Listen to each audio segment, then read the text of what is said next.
Bonjour à tous, je suis Florence Cordier, coach CO2 et aujourd'hui je reçois Christian Couturier, directeur de Solagro et co-auteur d'un rapport mené conjointement par le CIRED, Solagro et d'autres laboratoires intitulé Prospective du système alimentaire et de son empreinte énergétique et carbone en date d'octobre 2022. Donc c'est très intéressant ce rapport parce qu'à la fois il dresse un panorama des émissions carbone du système alimentaire tel qu'il est aujourd'hui, mais aussi à une démarche prospective et donc permet de se projeter dans le système alimentaire de demain. Bonjour Christian, est-ce que tu veux bien Bonjour. te présenter et nous présenter un petit peu Solagro, s'il te plaît? Alors Solagro, c'est une association, loi 1901, qui a été fondée il y a 40 ans par des enseignants et des étudiants des écoles d'agriculture de Toulouse, hein, donc l'école d'agro, l'ENSAT, et l'école d'ingénieurs de Purpan, qui depuis le début travaille sur les questions d'agriculture, d'environnement et d'énergie. Donc au départ pour développer sur le terrain des travaux menés dans les laboratoires, notamment le laboratoire d'énergétique rurale, hein, et depuis, c'est développé dans différentes directions. Donc aujourd'hui, on travaille sur l'agroécologie, sur la biodiversité, sur le climat, sur les bioénergies, donc le bois énergie, la méthanisation, et l'alimentation aussi, qui est une thématique qui monte en puissance chez nous. Donc l'association compte 200 adhérents qui viennent de différents horizons professionnels, et une équipe salariée de 40 personnes aujourd'hui, basée principalement à Toulouse avec une antenne à Lyon. Et en termes de métier, on continue toujours à exercer notre premier métier qui est le travail de terrain avec des agriculteurs, des collectivités locales, des entreprises. On a une activité de diffusion de l'information à travers l'organisation de webinaires, la publication de brochures, des sites internet aussi, hein, par exemple OSAE, ça veut dire Oser l'agroécologie. C'est un site qui montre des pratiques agroécologiques documentées à partir d'expériences menées par des agriculteurs. Et puis un troisième volet qui englobe tout ce qui est recherche et développement et la prospective. Donc le programme CISAE relève de ce domaine de la prospective. Ok, ben merci Christian. Je pense que tu es la bonne personne là pour répondre à nos questions. Le but de ma chaîne, c'est donc d'aider les particuliers à réduire leur empreinte carbone de manière la plus efficace. Et c'est vrai qu'on entend beaucoup qu'il faut réduire l'empreinte carbone de notre alimentation. Et pour ça, on a déjà besoin de comprendre d'où viennent un petit peu les gaz à effet de serre émis par notre alimentation. Est-ce que tu peux nous expliquer ça? Et vraiment, n'aie pas peur de nous détailler parce que le système agricole n'est pas forcément très bien connu. Donc voilà, est-ce que tu peux nous Alors, expliquer qu'est-ce que sont ces gaz à oui, effet de serre? l'alimentation, donc c'est pour 2 tiers environ des gaz qui sont émis par l'agriculture et puis un tiers qui sont émis par les autres secteurs, notamment le transport, la transformation, donc tout ce qui est industrie agroalimentaire, et également les activités à domicile, enfin toute la phase finale, hein, donc cuisson, conservation, et cetera, y compris les déplacements des ménages pour aller faire les courses au magasin. Voilà, donc ça, c'est l'empreinte de notre alimentation, c'est tout ça. Donc le gros morceau, effectivement, c'est l'agriculture avec 2 tiers, hein, et dans ce gros morceau, on a environ 40%, c'est du méthane, 40% c'est du protoxyde d'azote et 20% c'est du gaz carbonique. Donc une des grandes spécificités de l'agriculture par rapport aux autres biens de consommation, c'est que les émissions de gaz à effet de serre, c'est pas tellement du CO2 d'origine fossile, c'est des gaz qui proviennent de phénomènes biologiques naturels. Ah Donc oui, ces phénomènes d'accord. biologiques naturels, c'est quoi? Ben, d'abord, le méthane, c'est lié essentiellement à des fermentations entériques. Donc les fermentations entériques, hein, c'est le roux des vaches, pour faire Mmh. court. C'est-à-dire c'est du gaz méthane qui est émis par la digestion des aliments. Et donc les ruminants ont un système digestif particulier qui leur permet de se nourrir d'herbes, donc de cellulose, hein, ce qu'on n'est pas capable de faire nous. On n'est pas capable de digérer de l'herbe parce qu'on n'a pas le système digestif qui va avec. Donc ça, les D'accord. ruminants, eux, ont cette particularité de pouvoir digérer la cellulose, mais ça se fait au prix d'une certaine déperdition d'énergie, dont une partie de cette déperdition est émise sous forme de méthane. Et donc le méthane, hein, c'est un gaz qui est 25 fois plus réchauffant que le gaz carbonique. Voilà, et on a aussi un peu de méthane qui est émis par les déjections d'élevage, hein, donc l'état de fumier ou de lisier qui vont séjourner pendant des semaines ou des mois, ils entrent en fermentation anaérobie, c'est-à-dire c'est une fermentation en absence d'oxygène. Donc en absence d'oxygène, les matières organiques produisent du méthane, hein, donc c'est les mêmes organismes qui sont à l'œuvre dans le système digestif des ruminants et dans le fumier, mais aussi dans tous les systèmes digestifs, hein. Alors évidemment, avec les humains ou les porcs et les volailles, on émet moins de méthane que les vaches, mais il y a quand même un peu d'émissions de méthane. Voilà, donc ça c'est le premier poste, c'est ce qu'on appelle les fermentations entériques, plus les émissions de méthane liées au stockage des déjections d'élevage. Ensuite, on a un deuxième grand poste, donc qui est le protoxyde d'azote. Alors, le protoxyde d'azote, hein, c'est un gaz médical. C'est un gaz qui est utilisé dans différents usages. Aujourd'hui, c'est un problème de santé publique, hein, parce que c'est aussi ce qu'on appelle le gaz hilarant. Ah oui, d'accord. C'est le même. Alors, il est hilarant, sauf que ce qui fait beaucoup rire, c'est qu'il a un pouvoir de réchauffement qui est 265 fois de celui du gaz carbonique. D'accord. Donc là, le méthane, c'est 25 fois, le protoxyde d'azote, c'est 265 fois. Donc ce protoxyde d'azote, d'où il vient? En fait, il vient du cycle de l'azote, hein. Il y a un cycle du carbone et il y a un cycle de l'azote, c'est-à-dire que l'azote, c'est un élément constitutif des êtres vivants. C'est un élément qui participe à la fabrication des protéines, hein. Dans les acides aminés, on a de l'azote dans les protéines, donc on a de l'azote. Et pour que les plantes grandissent, il leur faut de l'azote. Alors l'azote, il est apporté de trois façons différentes, hein, pour faire très court. Premièrement, c'est les engrais azotés.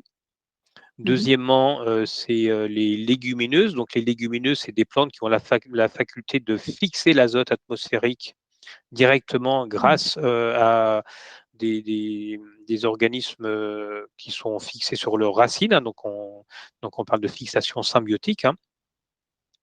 Et puis la troisième voie, c'est de retourner une partie des flux d'azote qu'on va retrouver dans les végétaux qui serviront de nourriture aux animaux et qu'on va retrouver ensuite sous forme de fumier, de lisier, etc. Ah, Donc c'est de recirculer ces flux d'azote vers les cultures ou les prairies.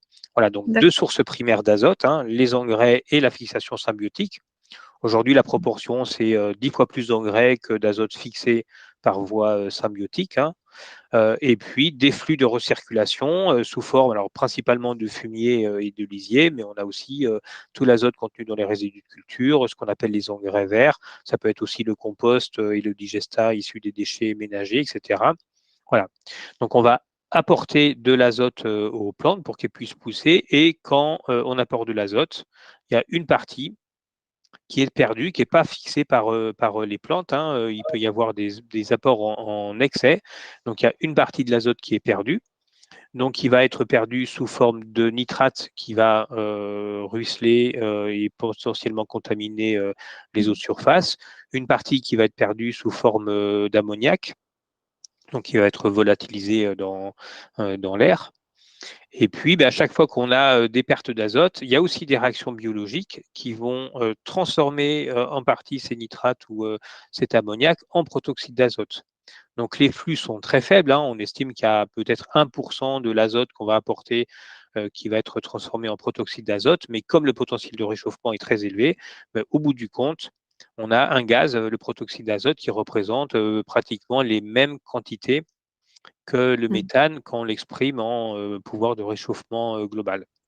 Voilà. Et pour terminer, donc troisième gaz qui est le gaz carbonique. Donc là, le gaz carbonique, il est apporté principalement, il est émis principalement par la combustion du gasoil, hein, dans les engins agricoles. Donc c'est principalement du gasoil, il y a un peu d'essence, mais donc c'est des carburants pétroliers. Donc ça, c'est bien de l'énergie fossile. Il y a une partie qui est apportée aussi, qui est mise de façon indirecte, c'est lié à la fabrication des intrants, donc ce qu'on appelle les intrants, hein, donc c'est les engrais, c'est les produits phytosanitaires, tout ce qui participe à la production agricole. Donc là, c'est pas émis par l'agriculture, mais c'est émis par les industries qui fournissent à l'agriculture. Donc ça entre bien aussi dans le périmètre de l'empreinte carbone de l'alimentation. Et le plus gros poste, c'est le gaz carbonique qui est dégagé par la fabrication des engrais azotés.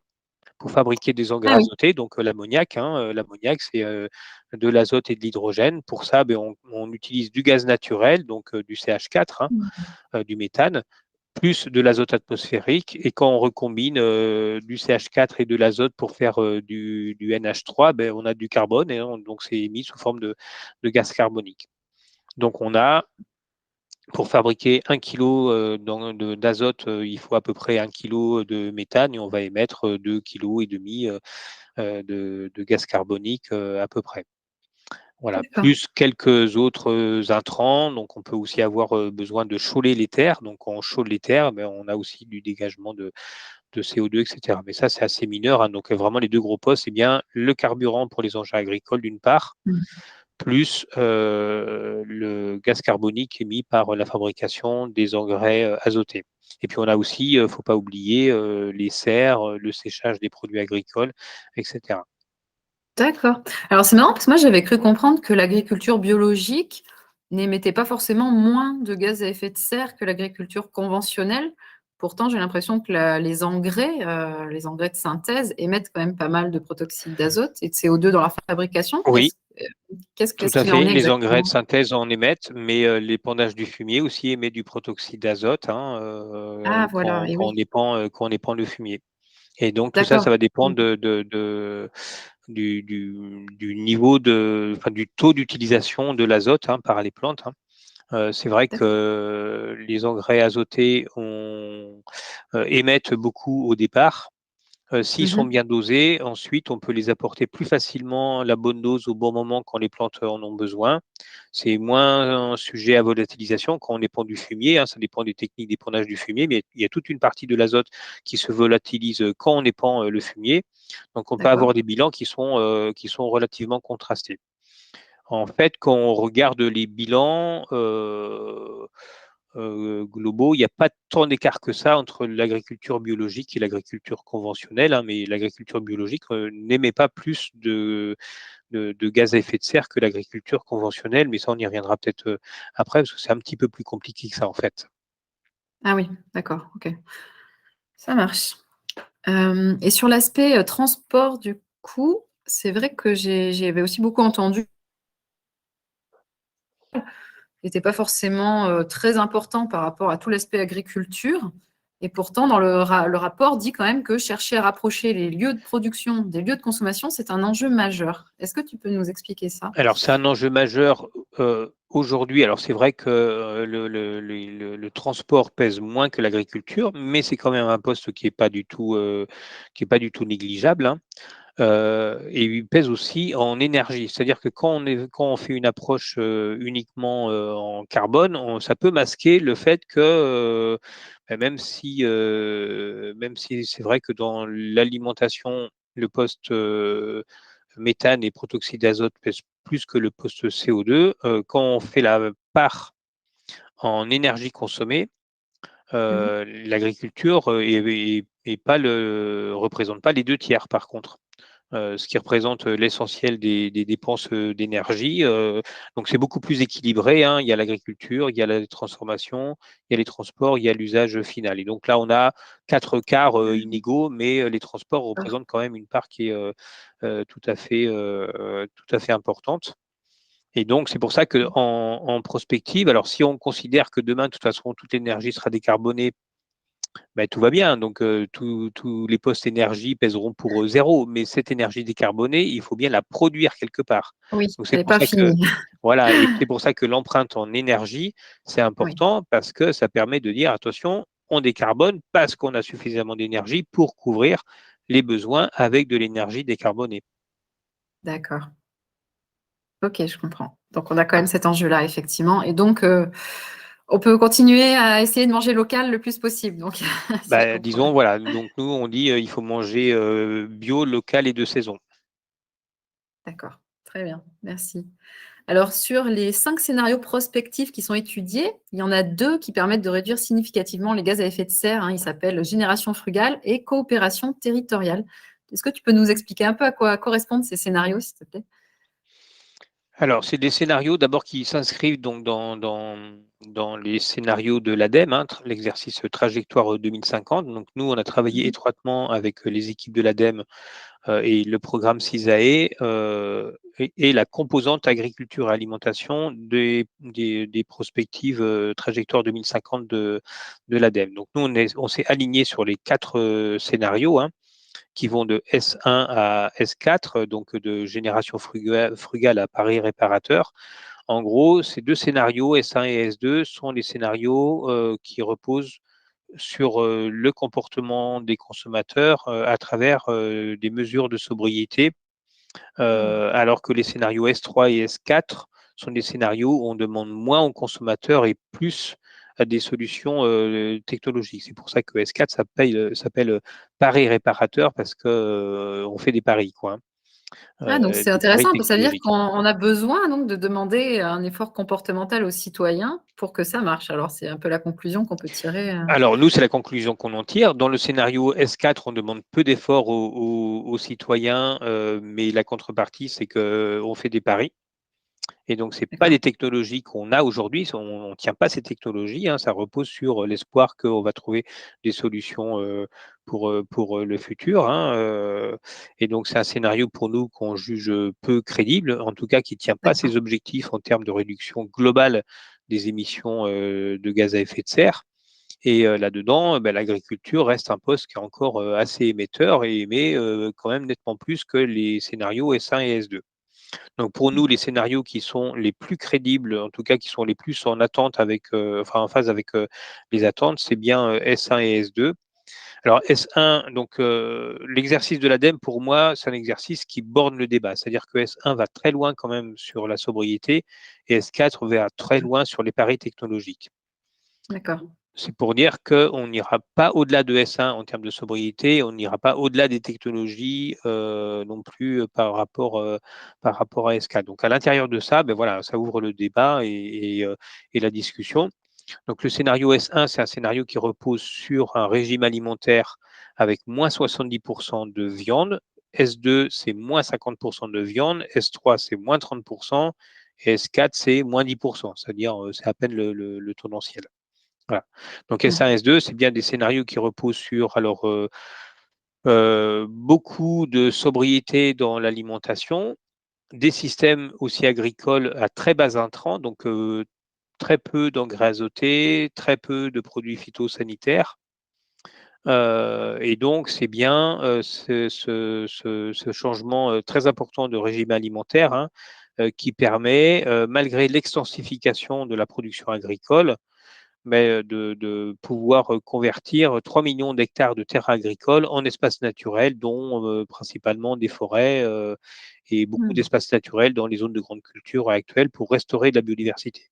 Donc c'est un scénario, Extensification, ça veut dire que les élevages vont prendre plus de place, c'est ça? Parce qu'on va mettre les c'est animaux en ça. plein air et cetera? C'est ça, D'accord. on a beaucoup plus de systèmes herbagés, on n'a plus du tout d'élevage en cage, on a des systèmes où ce qu'on appelle les monogastriques, hein, donc les porcs et les volailles vont avoir plus de place, un accès systématique à l'extérieur, vont être abattus à un âge plus avancé qu'aujourd'hui, hein, au lieu d'abattre les poulets à 30 jours, c'est plutôt 80 jours, hein, donc on va généraliser les systèmes sous qualité.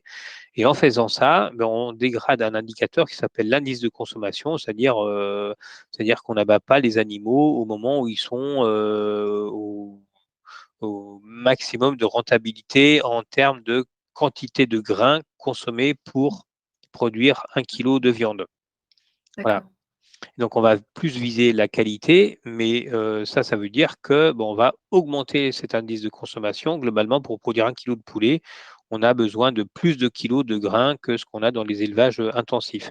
Donc ça, c'est bien, ça illustre le compromis qu'on a cherché entre l'efficacité du point de vue climatique et les questions de biodiversité et de bien-être animal, hein. On ne peut pas gagner sur tous les plans Mmh. à la fois, donc il y a des compromis à trouver. D'accord. Oui, parce que quand tu donnes plus de grains, tu émets aussi plus de CO2 dans la viande Si quelque part on donne ou? plus de grains, ça veut dire Mmh. qu'on consomme plus de surface, qu'on a plus de quantité de Ouais, grains pour nourrir, les animaux. Donc forcément, le grain, il n'est pas d'accord. produit gratuitement, il y a forcément des contreparties. Soit c'est des surfaces qui augmentent, soit il faut augmenter, les rendements, à surface, identique. Donc si c'est plus de surface, ça veut dire, à l'échelle mondiale, demain, c'est plus de déforestation, parce que les Ouais. surfaces, on ne les trouve pas n'importe où. Et si c'est plus de rendement, ça veut dire, plus d'intrants. Et donc augmenter, la quantité d'engrais ou de produits phytosanitaires ou d'eau, et cetera. Donc il y a aussi des impacts dans tous les cas.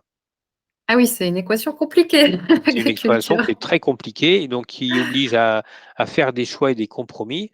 Donc les choix qu'on a proposés nous, c'est, voilà, on compense l'extensification des modes de production, par une réduction de la consommation des aliments, les plus impactants, donc qui vont consommer le plus de ressources. Que ça Voilà. soit les surfaces, que ça soit les engrais, que ça soit l'eau, que ça soit alors plus de ressources ou plus d'impact, hein, donc et en termes d'impact, c'est, les émissions, de gaz à effet de serre.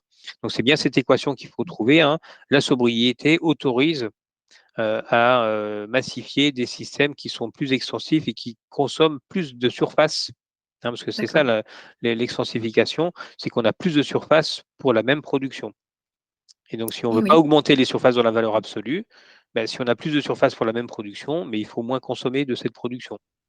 Voilà et donc le scénario le plus ambitieux, c'est -70%, donc c'est pas non C'est plus une ça. alimentation totalement végétarienne, hein, finalement, Non, c'est pas du pas tout. c'est pas Non, non, non, suisse. non. On se Non, non, dit, non, non, non, il y a une être partie de flexitarien suffit, quoi. Voilà. alors, Mmh. flexitarien, c'est un mot qui est, maintenant qui est devenu, Après, un peu trop valise, hein, ouais. parce que flexitarien, on peut être, flexitarien, c'est-à-dire qu'effectivement, on n'a pas de viande au dessert, quoi. Bon, ça, c'est un peu le message que nous font passer, les défenseurs du flexitarisme, hein. Aujourd'hui, sur tous les stands, au salon de l'agriculture à Paris, on parle de flexitarisme en disant, «La viande, c'est bien, il ne faut pas en manger tout le temps». OK. Donc c'est pas un terme aujourd'hui, qu'on recommande d'utiliser, même si on continue à l'utiliser parce qu'il est rentré dans les mœurs. Nous, on préfère le terme de demi-tarien.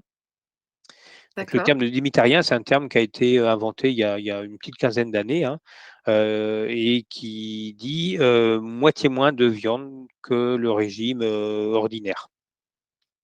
d'accord. Donc 4 allez, je sais pas, 4-5 fois par semaine, quoi, Ça maximum. dépend Hein? du niveau de C'est ça, consommation de quel est viande, le mais c'est ça, c'est pas de la viande à tous les repas, ça peut être, quelques fois par semaine. Tout dépend du niveau dont on part aussi, hein. Il y a déjà des gens qui mangent, eh oui, relativement peu de viande, hein. Donc l'idée, c'est que, tout le monde divise, par 2 sa consommation, de viande. Voilà, d'accord, aujourd'hui, bah, on moi est ça à c'est autour de 150-170 grammes, par jour, hein, de viande. Alors ça dépend ce qu'on ah met oui. là-dedans, mais en comptant les charcuteries, viande de volaille, donc viande rouge, Mmh. blanche, charcuterie, et cetera. Donc l'idée, c'est pas que tout le monde devienne, végétarien et puis on n'aura jamais des régimes alimentaires qui sont uniformes, hein. Il y a beaucoup de variations et dans les scénarios qu'on a fait, c'est ça qu'on a imaginé aussi. On a imaginé comment évoluent les régimes, d'aujourd'hui, quelle part, de végétariens ou végétaliens, hein, et quel est l'impact globalement, de ces régimes, voilà. D'accord et alors, outre l'aspect viande, sur, le reste de l'alimentation, je sais pas s'il y a aussi des préconisations? Oui, alors, Mmh. alors la viande, il faut jamais oublier aussi que le lait, c'est un produit animal et qui a un Ouais. impact aussi environnemental, hein, qui est moins fort que celui de la viande globalement, mais qui est quand même pas du tout négligeable. Donc ce qu'on préconise aussi, c'est de réduire, les produits laitiers. Alors évidemment, pareil, hein, ils vont pas disparaître, hein. On garde aussi tout ce qui est Mmh. production sous signe de qualité, et cetera. Mais il faut aussi faire un effort, à notre avis, sur les produits laitiers. D'accord. Globalement, sur les leviers qu'on a pour, rendre notre alimentation plus soutenable, hein, il y a le changement de régime, il y a la surconsommation et il y a les pertes et gaspillages. Ah oui. Les pertes et gaspillages, ça représente quand même une dizaine de millions de tonnes d'aliments aujourd'hui en France qui sont jetés, hein. Ça représente 140 kilos par personne et par an, globalement. On a des consignes, hein, des objectifs de diviser par 2 les pertes, et gaspillages, hein. C'est des directives Mmh. européennes, c'est rentré dans la loi, française. Alors on peut les réduire, par, du compostage, à domicile ou de la collecte de biodéchets pour, les envoyer en traitement et cetera. Pour moi, ça, c'est pas une vraie réduction, c'est juste qu'on recycle, les déchets.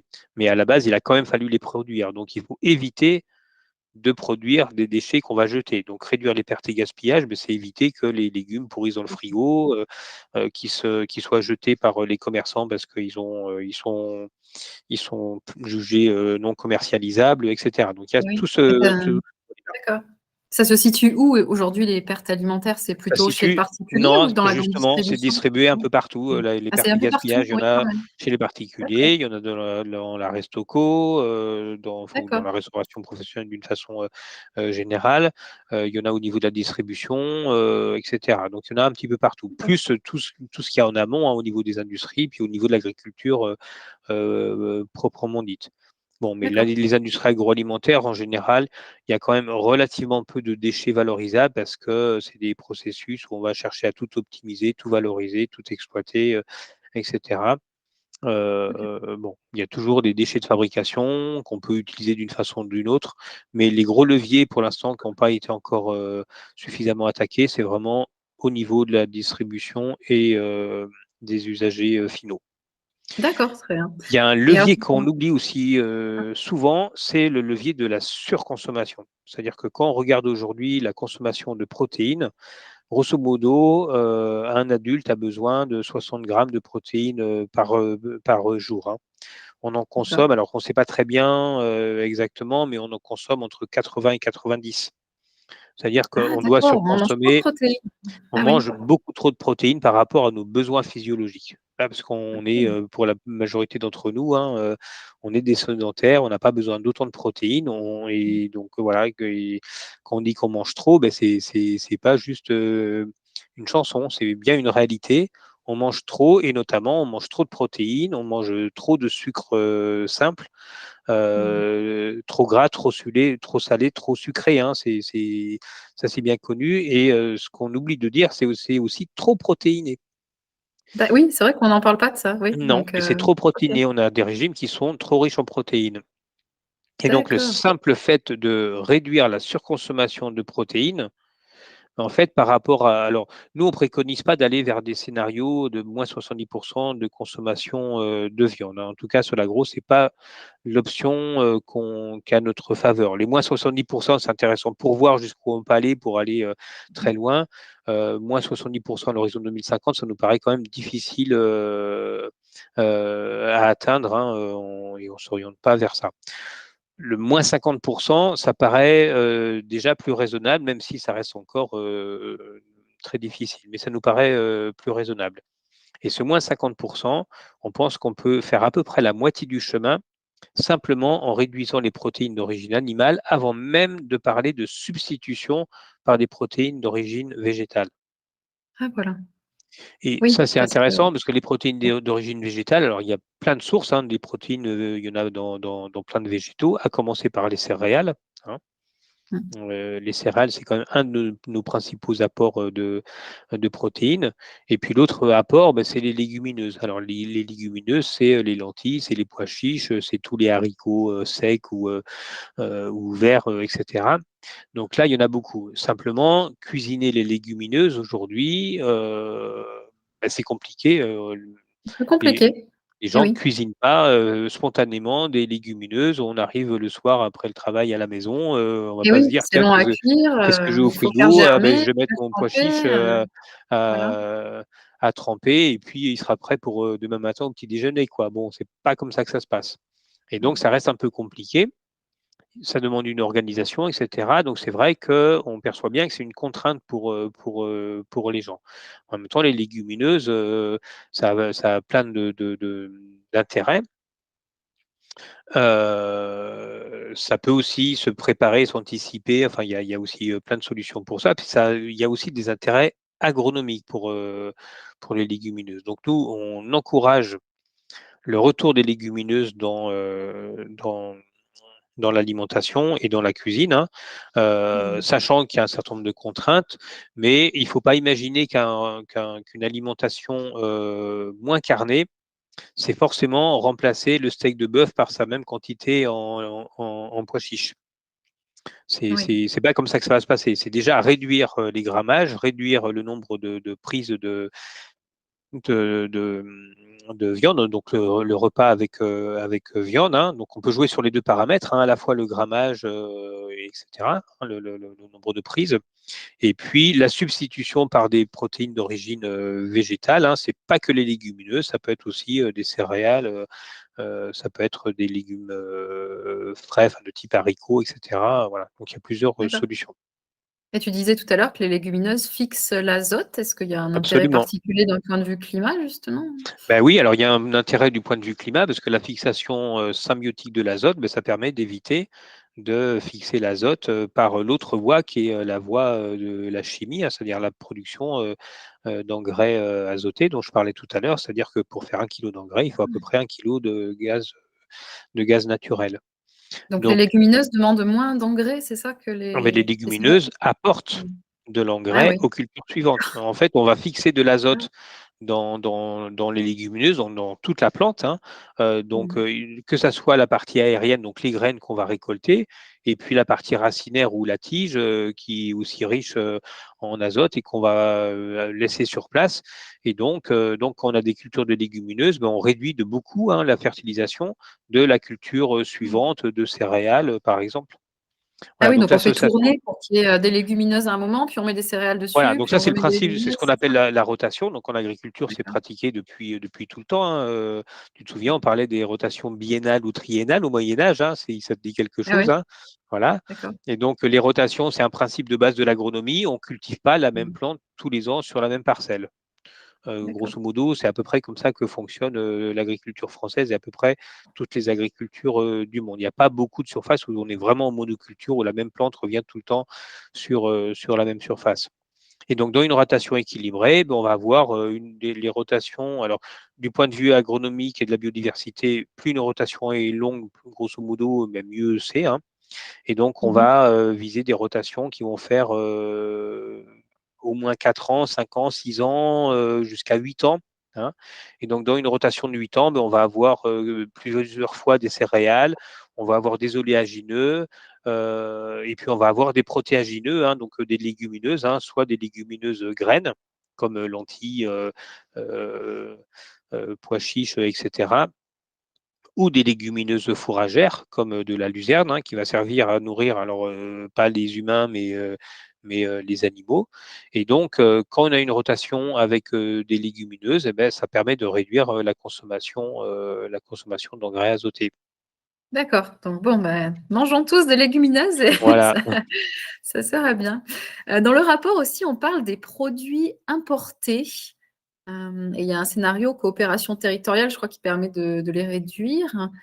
Est-ce que voilà, de quels produits est-ce qu'on parle quand on parle des produits importés? Alors on parle de principalement de 2 catégories de produits. Il y a des produits, qu'on importe parce qu'on ne peut pas les produire chez nous. Mmh mh. Donc c'est les produits tropicaux, le café, le cacao, le riz, hein, qui est en très grande partie, importé et cetera. Et puis il y a des produits, qu'on importe parce que, ils sont plus compétitifs que nos productions, locales. Et donc le Ah, d'accord. principal, produit qu'on importe, qui est dans ce cas-là, c'est, le soja, et les tourteaux de soja. Alors qui servent pas à l'alimentation humaine, qui servent à l'alimentation animale, donc les vaches, les porcs, les volailles, hein. Mmh. Le soja, on l'importe très majoritairement des Amériques, c'est-à-dire Amérique du Sud, Brésil, Argentine et États-Unis. Donc ça, c'est le soja, c'est le gros morceau, hein, en termes de quantité transportée, donc d'impact sur, la consommation d'énergie pour le transport, les émissions de CO2 associées, et cetera. Et c'est encore la viande alors qui provoque ces émissions-là, Et quoi. tout à fait, c'est bien directement lié à la consommation de viande. C'est pas du tout le soja pour les végétariens qui D'accord. représente ça représente des quantités qui sont tout à fait mineures, hein. Le gros morceau dans les importations de soja, c'est bien pour nourrir les animaux. Et puis Et après, donc on c'est des importe importations aussi. dont on va s'en passer de ces importations si on passe sur un modèle extensif, si j'ai bien compris, où là on Alors, produira si on directement passe sur les parcelles? d'une part, Mmh. si on passe sur des modèles qui sont extensifs et surtout si on réduit le troupeau, parce que même un modèle extensif, il faut quand même l'alimenter. Donc, si on réduit pas le troupeau, donc quand on dit D'accord. extensif, en fait, alors, quand je parlais d'extensification tout à l'heure, je parlais surtout d'extensification des productions végétales. C'est-à-dire sur les productions végétales, Ah, le fait d'apporter d'accord. moins d'engrais, le fait d'apporter moins de produits phytosanitaires, éventuellement moins d'eau, bah, ça va réduire les rendements et donc là, on va Mmh. extensifier la production. C'est pas aussi simple que ça parce que on en reparlera aussi. Il y a d'autres voies pour finalement avoir des systèmes aussi productifs qu'aujourd'hui, même si on produit moins de grains de blé à l'hectare, par exemple. Bon. Si on parle des animaux, extensifier les élevages. Alors, il faut bien distinguer les deux grandes catégories d'élevage, hein. On a ce qu'on appelle les ruminants et ce qu'on appelle les monogastriques. Donc, Mmh. les ruminants, c'est principalement les vaches. On a aussi des moutons et puis un tout petit peu de chèvres et puis les chevaux qui représentent pas grand-chose. Et les monogastriques, c'est les porcs et les volailles. Les ruminants, ils sont nourris principalement avec de l'herbe. Donc, soit de l'herbe sur prairies naturelles, soit de l'herbe sur des prairies, ce qu'on appelle des prairies temporaires, donc des prairies qui vont rentrer dans cette rotation dont on parlait tout à l'heure, hein. En gros, les prairies naturelles permanentes, c'est ce qui reste prairie tout le temps. Donc là, c'est pas labouré, en général, c'est pas traité, c'est pas fertilisé, et cetera. Donc c'est vraiment des prairies naturelles, hein. Alors que les prairies temporaires, c'est des prairies qui sont cultivées, hein, c'est sur des terres arables et qui souvent entrent en rotation. Donc on va avoir une année une prairie, l'année d'après du blé, l'année d'après du tournesol, et puis on va revenir sur une prairie qui va rester en place éventuellement pendant plusieurs années, hein. Donc on a des prairies qui peuvent avoir des durées d'implantation assez longues, et puis ensuite, on va la labourer, puis implanter du blé, etc., etc. Voilà. On a une troisième catégorie qui sont les fourrages. Donc là, c'est des cultures fourragères. La plus grosse culture fourragère à 90%, c'est le maïs. Donc c'est l'ensilage de maïs, hein, qu'on va récolter. Donc la plante entière, on va la broyer, on va la conserver sous forme d'ensilage, hein.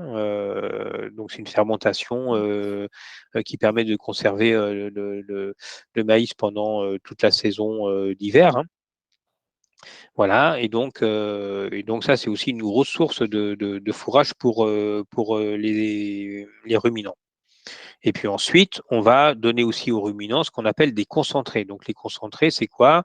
Ben, c'est des céréales, c'est des mélanges souvent de céréales, ça peut être des tourteaux, puis ça peut être plein de sous-produits de l'agroalimentaire, hein. Ça peut être de la pulpe de betterave surpressée, ça peut être des drèches de distillerie, de céréales, etc. Donc en général, des matières qui sont riches en protéines, hein. C'est pour ça qu'on les appelle des concentrés, parce qu'ils sont beaucoup plus concentrés que les fourrages, hein, qui apportent beaucoup de fibres et en proportion qui apportent moins de protéines que les concentrés. Voilà, donc tout ça, ça sert à nourrir les ruminants. De l'autre côté, on a les monogastriques. Eux, on les nourrit exclusivement avec des concentrés, donc avec du grain, avec des tourteaux, avec des choses comme ça. Les monogastriques, hein, comme nous, ils n'ont qu'un seul estomac. C'est pour ça qu'on parle de monogastrique. Et donc, comme les humains, eh ben, ils ne sont pas capables de manger de l'herbe. Ils ne sont pas capables de manger de l'ensilage de maïs, ni de la luzerne, ni du trèfle, etc. Ça ne les nourrit pas, hein. Mmh. Et donc, ils ont chacun leurs avantages et leurs inconvénients. Donc, inconvénient des ruminants, ben, on l'a vu tout à l'heure, c'est les émissions de méthane, hein. J'ai dit aussi que les Mmh. porcs et les volailles s'en émettent beaucoup moins. Donc, c'est Mmh. les émissions de méthane. Mais l'avantage, ben, c'est que les ruminants sont capables de manger de l'herbe, hein, Mmh. et donc de valoriser ces prairies permanentes qui sont des espaces qui génèrent beaucoup d'aménités paysagères, biodiversité, régulation des cycles de l'eau, stockage de carbone, etc. Donc il y a beaucoup d'intérêt à conserver des prairies permanentes en faisant pâturer des ruminants. Alors que les monogastriques, eux, ben, on les nourrit exclusivement avec des grains, donc il faut des terres arables. Et les terres arables, D'accord. ben, et les grains, ils sont en compétition directe avec l'alimentation humaine. Ah oui, Donc en voilà. gros, on peut faire le choix entre soit on mange directement les céréales, soit Mmh. on alimente les poulets avec des céréales et on mange les poulets. Bon. Pour faire 1 kilo de protéines de poulet, il faut 3 kilos de protéines de végétaux. Donc, si on passe directement par la case, on mange les céréales directement, ben, on divise Et la oui. consommation de ressources par 3 à quantité de protéines identiques. Bon. Ah, c'est super intéressant ça. D'accord. C'est pour ça qu'on comprend, voilà, d'où viennent les émissions de la viande. C'est que, voilà, c'est que c'est on concentre du grain, dans un matériau qui est la viande, par exemple. Voilà, mais il y a des déperditions, il y a les animaux, hein, ils ont un métabolisme qui fait que, ils ont toute une partie de leur énergie qui est dépensée pour pousser, pour maintenir, leur métabolisme, ils respirent, ils marchent éventuellement, donc quand on marche, on dépense de l'énergie, donc tout ça, voilà. Oui. Donc il y a des stratégies pour éviter que les poulets marchent trop et donc qu'ils conservent bien toute leur énergie pour faire de la viande et de la chair au lieu de la dépenser à courir dans les prés, par exemple, hein. Donc c'est Mmh. aussi des stratégies pour maximiser les rendements. C'est pour ça tout à l'heure que je parlais de l'indice de consommation. En gros, si votre poulet il court, il dépense de l'énergie pour courir. Et oui. Alors que s'il reste en cage, eh ben, toute son énergie, il va la mettre, il va passer dans sa croissance. Et donc forcément, c'est moins performant du point de vue de la quantité de grains qu'on va transformer Voilà. en viande par rapport au poulet qui court. Mais c'est tellement mieux en termes de bien-être animal. Ouais, je Ben comprends bien. voilà, Alors donc c'est pour ça qu'il y a bien des choix et qu'il faut surtout pas avoir une approche qui soit carbocentrée, hein. Donc c'est vrai qu'à une époque, on disait voilà la viande blanche c'est plus efficace que la viande rouge parce que la viande rouge ça émet beaucoup de méthane, etc. Oui, mais les ruminants ont aussi par ailleurs cette capacité à entretenir des espaces naturels qui génèrent des aménités. ah, donc on Mais n'arrête pas complètement de manger du bœuf, alors on en mange moins? alors, voilà, nous, on dit, voilà, chaque type d'élevage, type d'animaux a ses avantages et ses inconvénients. On ne peut pas décemment faire la somme entre ce qu'on perd en biodiversité et ce qu'on gagne en climat de l'autre. Il faut vraiment associer les deux. Et donc, comme on a du mal à dire qu'il y a vraiment un type d'élevage qui est mieux qu'un autre, nous, on dit il faut tout diviser par deux. Mmh. Globalement, il faut tout diviser par deux. Et après, Ah, il faut regarder ce que ça représente, hein. Donc, d'où les scénarios. Est-ce que le fait de diviser par deux, voilà, quels seront les impacts, etc. Alors, il ne faut pas non plus oublier que les élevages de ruminants, donc, alors la défense des élevages des ruminants, c'est ça, c'est leur capacité à maintenir les prairies naturelles et puis leur oui, capacité à produire du lait aussi, hein, ce que font oui. ni les porcs ni les volailles, hein. Donc, il ne faut pas oublier que c'est pas que la viande, c'est aussi le lait. Mais en réalité, quand on regarde la quantité de ressources qui est consommée par les ruminants en France aujourd'hui, et de surface, hein, on calcule que pour 1 hectare de prairie permanente naturelle, on a aussi besoin de 0,8 hectares de terres arables. Les terres arables, c'est une partie, c'est des prairies temporaires, mais il y a aussi tout le maïs en silage qui est bien cultivé sur des terres arables. Et puis il y a aussi tous les concentrés, hein, qui sont nécessaires pour augmenter la productivité en lait, pour faire la finition des broutards, hein. On les nourrit avec du grain pour les finir, pour donner un meilleur goût à la viande, le goût persillé, etc. Et donc, on consomme aussi des grains pour nourrir les ruminants. Donc finalement, on s'aperçoit que quand on fait les calculs, les monogastriques, ils ont cet inconvénient de consommer des terres arables, hein, mais les ruminants aussi. Et au bout du compte, des ruminants qui font que de la viande, hein, ce qu'on appelle le troupeau allaitant, mais consomment à peu près autant de, de, de, d'aliments produits sur des terres arables que les monogastriques quand on ramène ça à la quantité de viande produite. D'accord. plus toute l'herbe consommée, sur les prairies, permanentes. Mais alors effectivement, quand on entend des arguments pour dire: «Voilà, les gens mangent pas du maïs en silage et on va pas manger de la luzerne». Mais le maïs en silage, aujourd'hui, certes, on va pas le manger, mais ça pousse sur des terres arables et on pourrait en faire autre chose que de l'ensilage pour, les animaux. Et donc non, ce qui est pas, utilisable par les humains, c'est uniquement l'herbe qui pousse sur les prairies, permanentes à partir du moment où on considère qu'il ne faut pas toucher aux prairies permanentes. Tout le reste, ça pousse sur des terres arables et c'est pas, destiné, nécessairement à nourrir, les ruminants. Il peut y avoir d'autres choix qui sont faits. OK. Bah, c'est non, mais c'est très intéressant de comprendre le rôle des ruminants et de se dire: «Bon, on peut quand même continuer à en manger un peu». Ça a un rôle aussi, du point de vue du climat. Alors on était parti sur les tourteaux de soja parce qu'on parlait des produits importés, et j'ai vu aussi qu'il y avait une partie des émissions de CO2 qui étaient liées au transport en avion. Oui. Qu'est-ce que ça représente et quels sont les produits qui sont derrière? Alors ça représente pas des quantités très importantes, hein, mais quand même c'est pas tout à fait négligeable. Donc ça va c'est des produits frais, c'est des crevettes, d'Équateur par exemple, hein, elles viennent pas à la nage, hein, et donc et donc elles prennent l'avion par exemple, voilà. Donc il y a un certain nombre de produits comme ça qui sont surtout, alors ça peut être, des fruits aussi, voilà. Donc c'est principalement, des produits frais.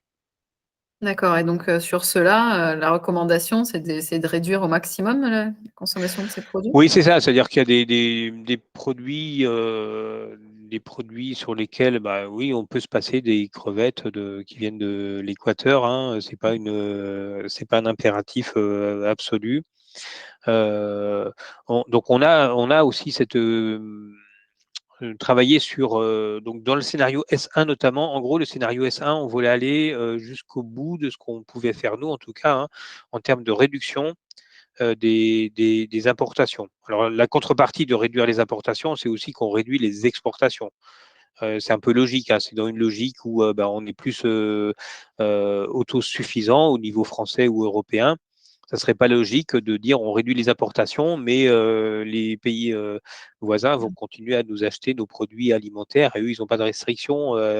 Si on met des restrictions à l'importation, il y en aura forcément aux exportations. Bon, voilà. Donc c'est pour rappeler que on peut pas avoir, le beurre et l'argent du beurre non plus. Donc réduire les importations. Donc les leviers, c'est quoi? Beh, c'est, réduire la consommation des produits qui ont, le plus d'impact, hein, qui demandent le plus de surface, qui mettent le plus de gaz à effet de serre, et cetera. Ça, c'est le 1er point, plus réduire les pertes et gaspillages, réduire la surconsommation. Donc ça, c'est côté, demande. Et puis côté, production, il y a aussi alors il y a des produits qu'on importe et qu'on pourrait produire ici.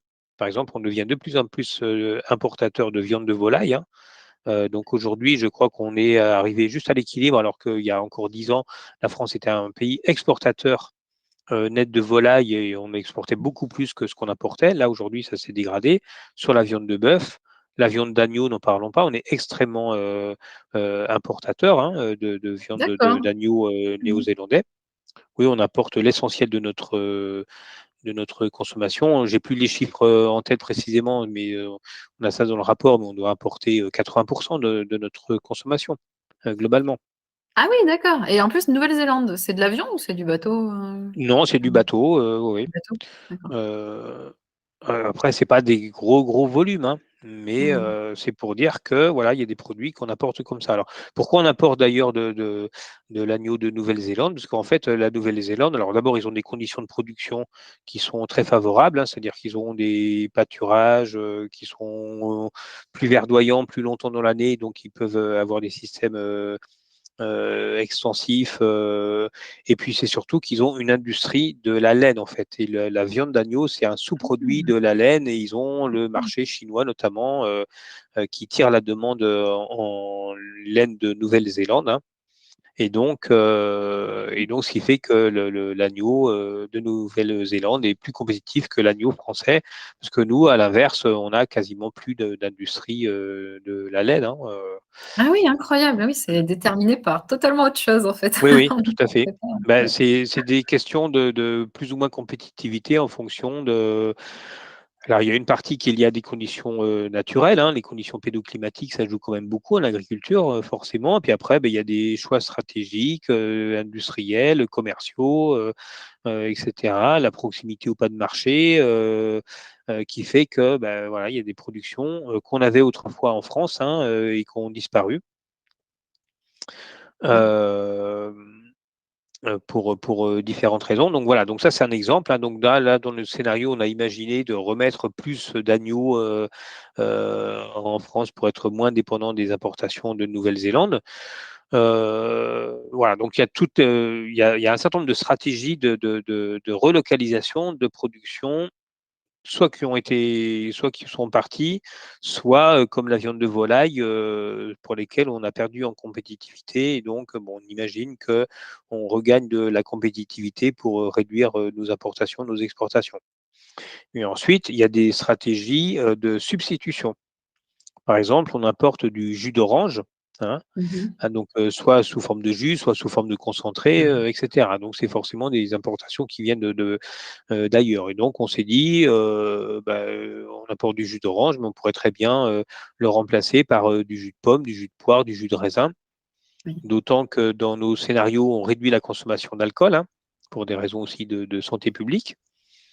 Si on D'accord. réduit la consommation d'alcool, ben, on peut avoir quelques dizaines de milliers d'hectares de vignes qui servent à faire du raisin de table ou du jus de raisin, sachant que la Mhm. France aussi importe pas mal de raisins de table, hein, d'Italie notamment.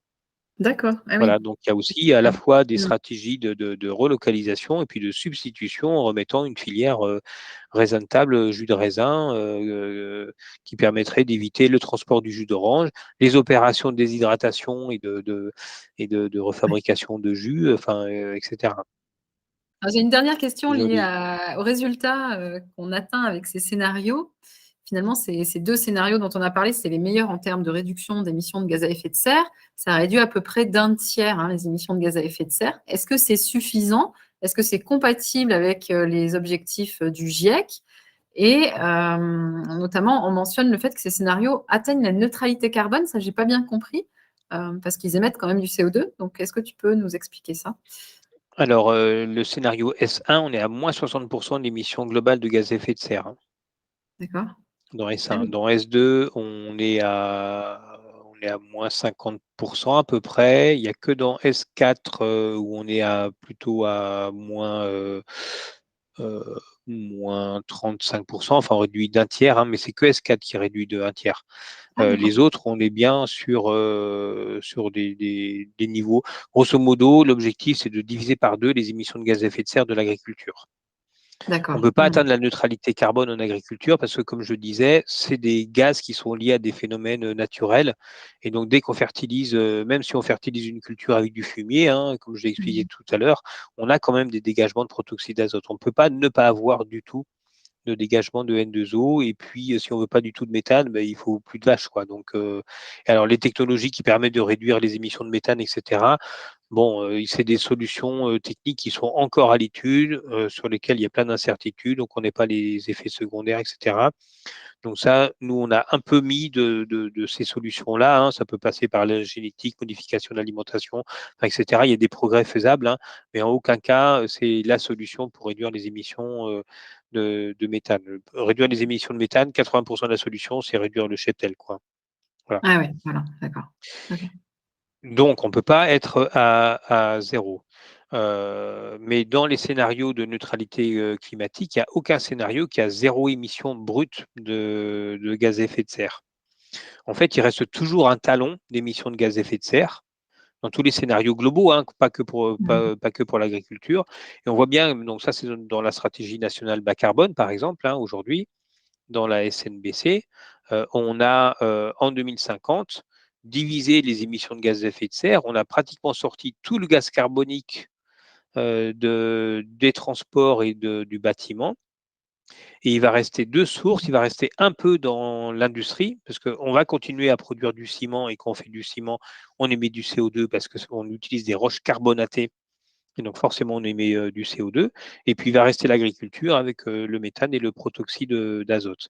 Et donc, D'accord, comment donc on ça parlait atteint de la neutralité, ouais, ça parlait de la neutralité de manière globale, en fait, quand on regarde tous les Non, secteurs, en fait, c'est que d'une ville. c'est tous les secteurs et puis c'est Ouais. surtout que là, on émet, donc on a des émissions brutes et puis Mmh. on a des émissions négatives. Ces émissions négatives, c'est quoi? Beh, c'est le stockage de carbone par l'agriculture et par la forêt. Ah Aujourd'hui d'accord, et oui, ah oui, et oui. aujourd'hui, on a une forêt Mmh. française qui continue à stocker du carbone. Alors même si le puits de carbone a été révisé à la baisse récemment, que c'est un gros souci, mais ça reste quand même un puits net de carbone, hein. Donc la forêt continue à augmenter en surface et à augmenter en volume sur pied. On a plus de bois en forêt aujourd'hui qu'avant et on a toujours cette pompe, à carbone, hein, qui fonctionne, même si, c'est un peu enrayé ces derniers temps. Et donc, l'objectif, c'est que ce puits de carbone, mais il compense les émissions des secteurs où on ne peut pas aller plus loin que ce qu'on a fait à l'horizon 2050, en tout cas, sur, la réduction des émissions, de gaz à effet de serre. Donc quand on parle de la neutralité, climatique, hein, c'est bien ça, c'est que les émissions résiduelles incompressibles sont Mmh. compensées par, les puits de carbone. D'accord. Et OK. donc tout le débat à l'horizon 2050, en supposant qu'on ait gagné le pari de sortir les fossiles du bâtiment et des transports et de l'essentiel de l'industrie, hein. Tout le débat, c'est de savoir, est-ce que le puits de carbone enfin, quel sera le niveau du puits de carbone, donc en France, en Europe, dans le monde, hein, et Oui, donc, qu'est-ce qu'on s'autorise comme émissions résiduelles, principalement dans l'agriculture. d'accord. Et donc on a même une directive européenne, hein, donc à l'échelle, de l'Europe, d'ici 2035, c'est dans la directive, c'est que les puits de carbone doivent compenser les émissions résiduelles de l'agriculture. Ah oui, voilà, d'accord, OK. Gros boulot. Gros boulot. Mmh. Oui, d'accord, d'accord. Bah, écoute, je te remercie beaucoup pour ces, éclaircissements. Est-ce qu'il y a quelque chose que tu souhaites ajouter? Des Enfin, juste ce qu'on peut ajouter, c'est qu'on a, donc on a, il y a beaucoup de matière, hein, pour ceux qui s'intéressent, à ces questions-là pour aller plus loin. Donc une première mmh. étude, qui s'appelait «Le contenu énergie carbone de l'alimentation des ménages», qu'on a fait il y a 4 ans maintenant. Il y en a une deuxième, on a regardé plus spécifiquement, les importations, les différences d'empreinte carbone en fonction du régime alimentaire, mais en fonction aussi du régime bio et pas bio, hein. Ah voilà. C'est aussi un sujet, hein. Et puis donc, cette étude, sur la prospective qui est sortie, récemment. Et puis à Solagro, on a aussi, fait pas mal de travaux sur, la place de l'élevage, sur, le rôle des bioénergies, et cetera. Donc, je vous invite, hein, pour ceux qui veulent aller plus loin, à regarder ces documents. Et puis pour terminer, on a aussi, produit avec la Fabrique écologique une note qui est présentée en ce moment même, hein, au salon, de l'agriculture. Ouais. Donc une note sur la place des ruminants et des prairies dans la transition écologique. En gros, le dilemme, c'est voilà, comment est-ce qu'on fait pour garder les prairies permanentes qui offrent des aménités, tout en réduisant l'élevage qui génère, beaucoup d'impact. Et Ah donc, bah, c'est voilà, trouver le bon compromis, avec, des propositions, aussi, hein. Donc on examine la place de l'élevage avec, les aspects positifs, négatifs, les incertitudes. C'est pas tout noir, c'est pas tout blanc et on essaie toujours de poser le débat de façon nuancée, équilibrée. Et comme c'est complexe, il faut prendre le temps de rentrer dans les problématiques et éviter les raccourcis, de part et d'autre qu'on voit trop souvent, dans ce type de débat. ah bah, écoute, c'est passionnant et moi, ça me donne envie d'aller voir puisqu'effectivement, dès que j'interroge quelqu'un sur l'agriculture, je découvre un monde que je ne connais pas et qui est, vraiment passionnant et très complexe effectivement, Mmh. comme tu disais. C'est le Donc, vivant, c'est le monde du vivant, il est très complexe, oui. ah oui, voilà. Donc ça laisse beaucoup de perspectives.